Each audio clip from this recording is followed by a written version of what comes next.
ay rated PG. Patnubay at gabay ng magulang ay kailangan sa mga batang manonood. Ngayong gabi sa Anggulo, kikilalanin natin ang mga tagapagsalita ng prosekusyon at ng depensa sa impeachment trial ni Chief Justice Renato Corona. Sa panig ng prosekusyon ang baguhan sa Kamara at sa pagharap sa kamera na si Congressman Miro Kimbo. Sa panig naman ng depensa, ang bagong graduate ng Harvard University at bagong kasal na si Attorney Karen Jimeno. Ngayong kasagsagan ng impeachment trial, nagtatagisan ng husay sa pagpapahayag ang mala heartthrob na kongresista at ang mala beauty queen na abogada. Magandang gabi sa inyong lahat. Ito ang Anggulo.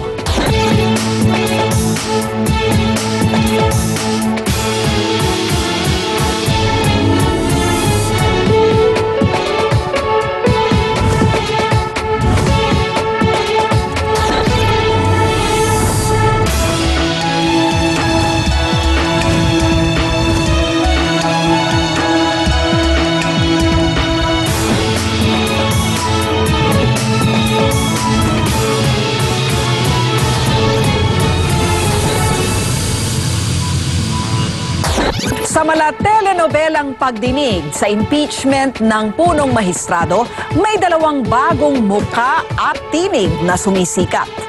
Sino nga ba sina Congressman Miro Kimbo at Attorney Karen Jimeno bago ang impeachment trial? Yan ang aalamin kong Anggulo.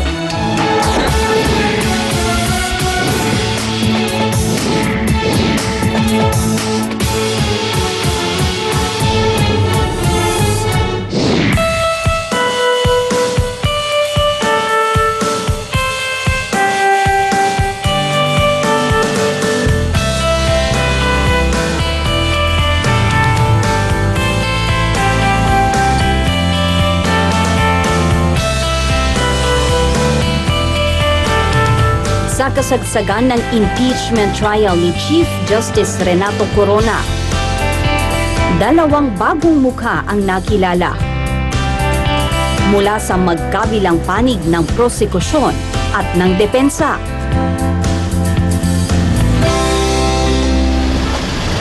Simula na naman kasi ng panibagong linggo ng pagdinig sa impeachment case laban kay Chief Justice Corona.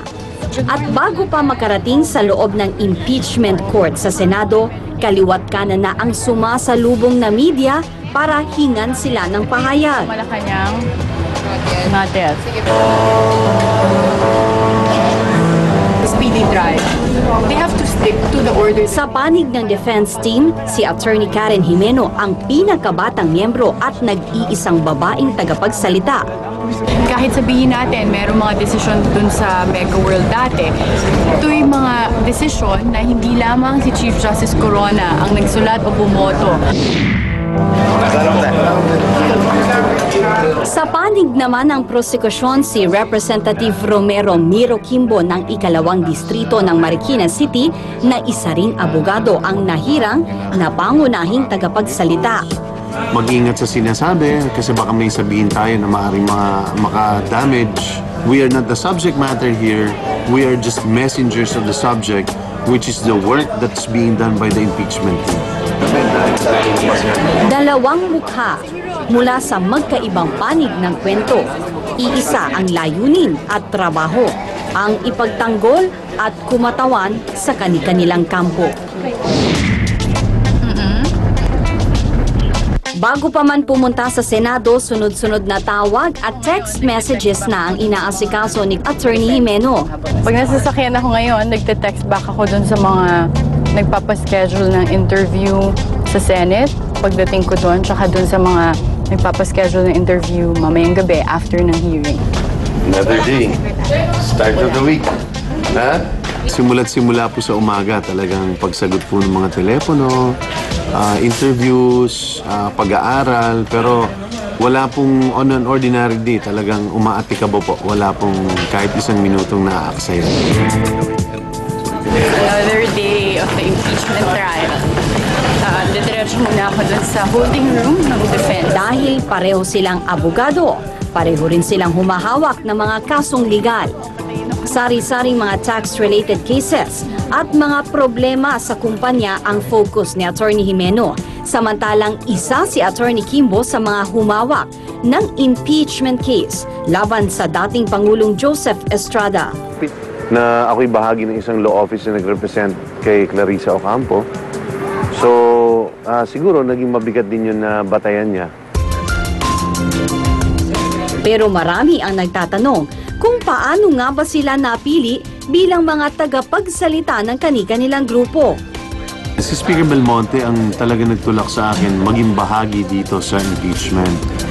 Meaning siya talaga yung nagsabi sa akin na kung po pwede ay maging bahagi ako para maging spokesman. So, yun po ang hindi ko naman humatanggihan. But initially, really, I did not want to be part of it. But I could not refuse already who can refuse the Speaker of the House? He's like our father. Ikinuwento sa amin ni Attorney Mon Esguera ng Depensa kung paano napili ang dati niyang estudyante sa UP na si Karen na maging spokesperson din ng kanilang grupo. My understanding is yung mother niya dapat ang magiging spokesperson, si Attorney Linda Jimeno. But parang nagkaroon yata ng conflict si Attorney Linda Jimeno. And so sinuggest niya si Karen, yung anak niya, dahil wala yatang at the moment trabaho si Karen. Tinignan ko yung complaint, binasa ko siya, tapos binasa ko rin yung draft answer. And from my own evaluation, nung pagkabasa ko, parang in my opinion, walang basis yung impeachment complaint. Kasi you really have to believe what you're fighting for or why you're doing something. So for me, it was very important to consider the merits of the case. Nang araw na iyon, naging mainit ang salpukan ng dalawang kampo hinggil sa 10 milyong diskwento di umano ni Corona sa nabili nitong ari-arian sa Mega World Corporation. Ang hindi natin makita ngayon, ano ba yung relevance ng discount? Lalo na walang basihan para sabihin ito. Ako, sarili kong opinion, kung meron mang discount, anong masama doon? Any public official for that matter, pinagbabawal yan. Sinabi na ni Erin, nasa Anti-Graft and Corrupt Practices Act, nasa Code of Judicial Conduct. Baka ito pa yung isang pagpapatunay na kaya nga siya nakabili ng isang property doon dahil pasok sa kanyang kinikita dahil nga nakakuha ng discount. Lahat po yan, regardless o kung ano man ang kinatatayuan mo, kung ikaw ay tumanggap ng 10 milyon na discount sa purchase price ng isang real property, meron kaagad kamalian doon. Pero kahit nasa magkabilang kampo, hindi raw itinuturing na kalaban ni na Congressman Miro at Attorney Karen ang isa't isa. Dati na rin daw silang magkakilala. Sinabihan ko ni si Karen, may asawa na ito. Biro lang yun. Super biro lang yun. Nailig ko sabihin, we have to focus on work. Di ba? Hindi niya bang weekend? Wala. I was able to. Okay, sige. Sige, bye Miro. Paano niyan, ha? Mahirap man daw ang tungkulin nilang bumarap sa media. Masaya naman sina Congressman Miro at Attorney Karen bilang boses ng magkabilang kampo. Pareho rin daw nilang sinisikap na gampanan ng mahusay ang mga tungkuling ipinagkakatiwala sa kanila. Pupunta ka sa radyo, tapos may briefing ka. How do you manage to do that? How do I manage? Honestly, you have to find it deep inside you to push yourself to do things that you don't normally do. And you can only do that if you believe in your cause. But then, at the end of the day, hindi ako nagsisisi kasi lalo na kung nalalaman ko na may mga iba na nanonood at lalo nilang naiintindihan yung proseso dahil sa akin, masaya na ako dahil doon. Kaya hindi talaga ako nagsisisi. Alam ko marami pa kaming pagsasubok na harapin at saka magiging mas nakakapagod pa ito. Lalo na habang tumatagal itong paglilites. Pero para sa akin, it's worth it. Mga baguhan man sila sa pagharap sa kamera, nagtatagisa na sila ng husay sa pagpapahayag ng mga puntos nila sa nagaganap na impeachment trial. At kahit sa huli, isa sa kanila ang matatalo sa kaso.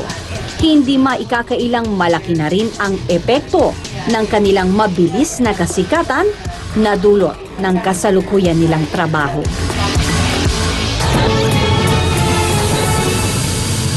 Sarap. Nakakalimutan ko si impeachment.